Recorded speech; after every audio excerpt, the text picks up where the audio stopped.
suối thác nước mưa biển trời, xong về mình lấy hình ảnh mình chen nhạc vào. Ừ.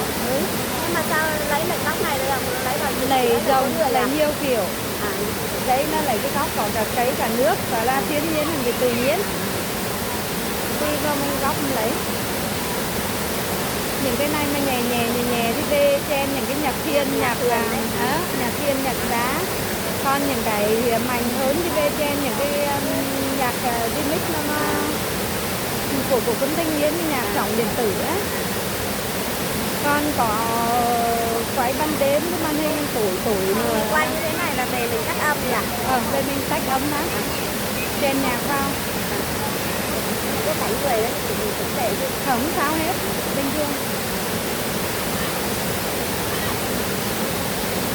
Nó chỉ lấy các chuyển động thôi.